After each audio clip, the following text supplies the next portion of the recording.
Morning, Radhe Radhe, हरे कृष्णा। आज का जो ब्लॉग है बहुत ही मज़ेदार होने वाला है, बहुत बढ़िया होने वाला है, क्योंकि आज है हमारे ठाकुर जी की छठी पूजा। तो मैंने सारी तैयारी कर ली है, मैं नहा धो के बिल्कुल रेडी हो गई हूँ सो दैट इनकी पूजा करके भोग लगा के मैं जा सकूँ ऑफिस। तो आप लोगों को पहले मैं अपनी तैयारी दिखा देती हूँ कि कैसे क्या करना है, और उसके बाद में प्रोसेस भी आप लोगों को दिखाऊंगी। तो चलिए दोस्तों, फ्रेंड्स, ये है पंचामृत। इसमें है दूध, दही, घी, तुलसी मंजन और शहद, और गंगा जल भी मैंने इसमें थोड़ा सा डाला हुआ है। तो सबसे पहले हम कान्हा जी को इसमें स्नान कराएंगे, और ये है गंगा जल। उसके बाद गंगा जल से अभिषेक करेंगे, और उसके बाद हम इनको पहनाएंगे वस्त्र। तो ये इनके छठी के वस्त्र हैं, क्योंकि कोशिश करनी चाहिए कि पीले रंग के कपड़े इनको आज पहनाएं। और यहाँ पे इंतजार में बैठे हैं। राधा रानी को हम अभिषेक नहीं कराएंगे, वैसे करा भी देंगे तो चलता है, उनको सिर्फ गंगा जल से मैं स्नान कराऊंगी। और जैसे जैसे मैं प्रोसेस करूंगी आपको भी दिखाते जाऊंगी। सो गाइस, छठी मैया से प्रार्थना करते हैं कि हमारे लड्डू गोपाल जी हमारे साथ यूं ही सदा सदा बने रहें जब तक है जान। और क्या मांगू मैं, कहते ना, क्या मांगू मैं तुझसे दाता, तूने सब कुछ बख्शा है। एक एक सांस जो ले रहे हैं वो इन्हीं की कृपा है, और ये हमारे साथ बने रहें, उसके अलावा और क्या चाहिए, क्योंकि अगर ये हैं तो सब कुछ है। तो जी, सबसे पहले वैसे तो आप क्या फ़ायदा बताने का, लेकिन क्या किया जाता है कि अपने लल्ला को इस तरीके से डुबकी लगाई जाती है, यानी कि स्विमिंग पूल में नहाएंगे आज हमारे कान्हा जी। इस तरीके से ये हमारे लड्डू, ओ हो लड्डू महाराज, आप तो गले गले तक आ गए भाई, हैं भाई, आप तो गले गले। इस तरीके से दोस्तों हम लगाएंगे डुबकी। हैं भाई लड्डू, आया मजा, आया मजा, कितना मजा आया भैया। हैं भाई लड्डू, हैं भाई मुरली।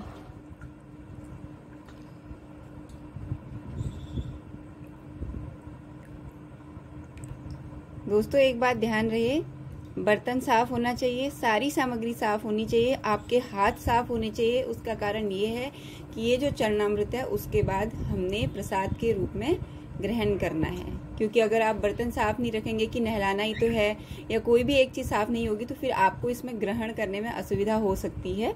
इसीलिए इस बात का विशेष तौर पर ध्यान रखें, है ना भाई मुरली। ओले बाबा, तुम तो बहुत खुश लग रहा है, तो बहुत खुश लग रहा है भाई।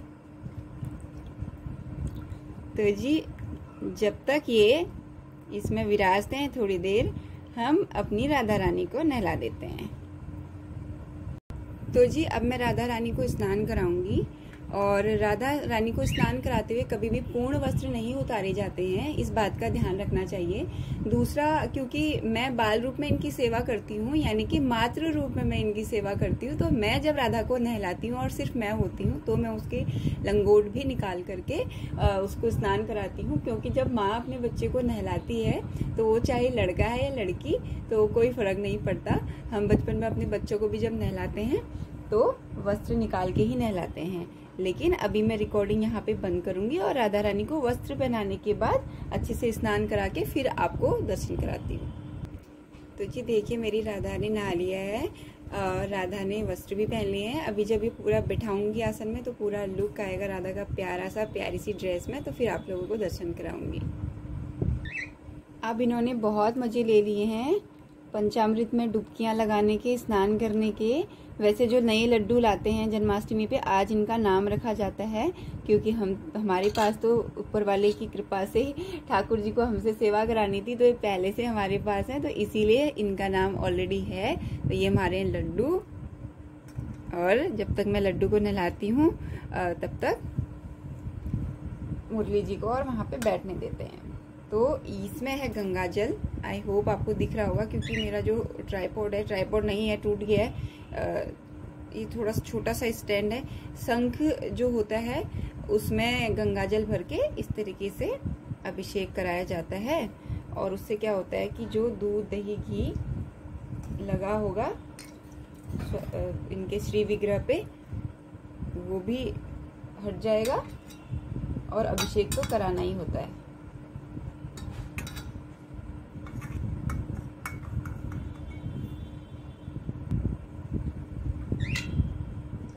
भाई लड्डू, हाँ भाई लड्डू। तो जी ये लड्डू ने नहा लिया, अब इसको वस्त्र पहना देती हूँ जल्दी से। हाँ भाई मुरली, कितना नहाओगे? आओ अब, आओ अब, नाई नाई करोगे अब? चलो तुम्हारा अभिषेक कराएं, कपड़े पहनाएं, भोग लगाएं।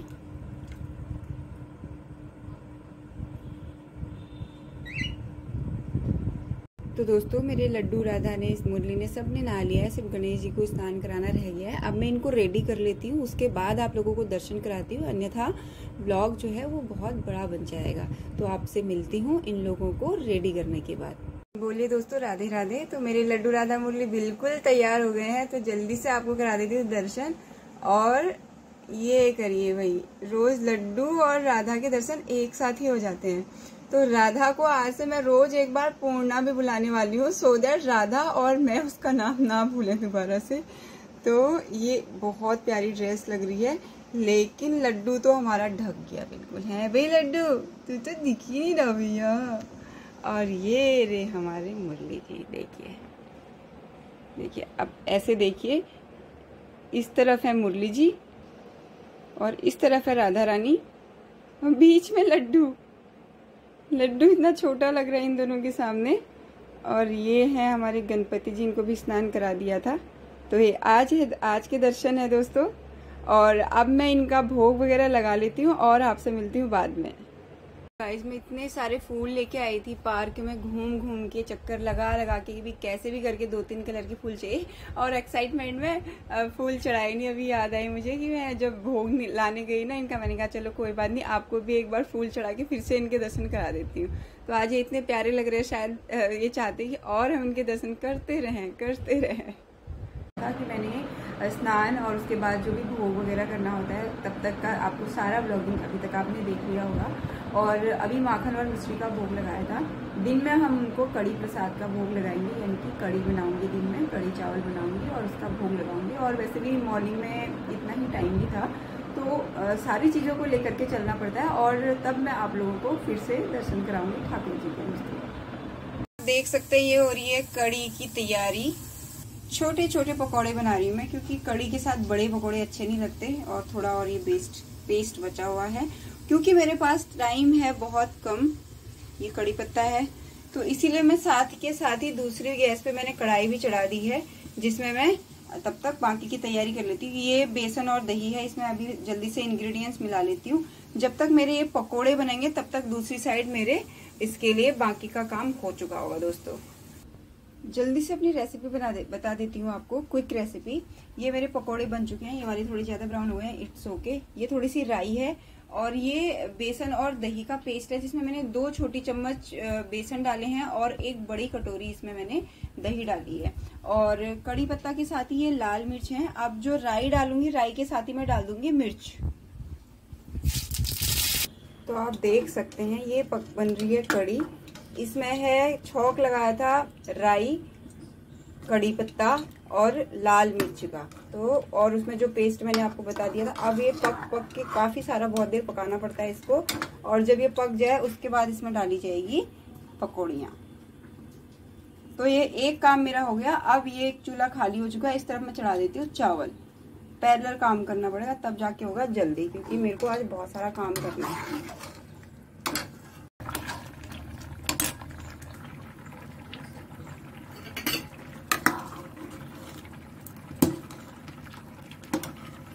दोस्तों अब जाके हुई हमारी छठी पूजा की रस्म पूरी। कड़ी चावल का भोग लगा दिया है। ये यहाँ पे तुलसी जी रखी हुई हैं। खाने में मैं इसलिए नहीं रखती क्योंकि हमारे गणेश जी भी यहाँ पे बैठे होते हैं, और गणेश जी को तुलसी का भोग नहीं लगता है। एक ही बार में इतनी सारी चीजें बोल दी। और लाइट बहुत तेज अभी मैंने इसलिए नहीं करी हुई है कि अब मैं इनको भोग लगाने दूंगी और हम यहाँ से चले जाएंगे। खाना खाते समय भगवान जी को डिस्टर्ब नहीं करते हैं। तो दोस्तों मिलते हैं आपसे ब्रेक के बाद। तो दोस्तों शाम का समय है और अब हम आरती करेंगे अपने ठाकुर जी की, क्योंकि ज़्यादातर लोग जो हैं वो छठी पूजा 4 बजे के बाद ही करते हैं। लेकिन पूरे दिन भोग क्या लगाएंगे हम? अगर एक बच्चा जन्म लिया है तो उसको भोग तो लगाना पड़ेगा। तो इसीलिए स्नान वगैरह जो प्रक्रिया होती है उनका अभिषेक करने की, वो सब मैंने पहले ही कर लिया था।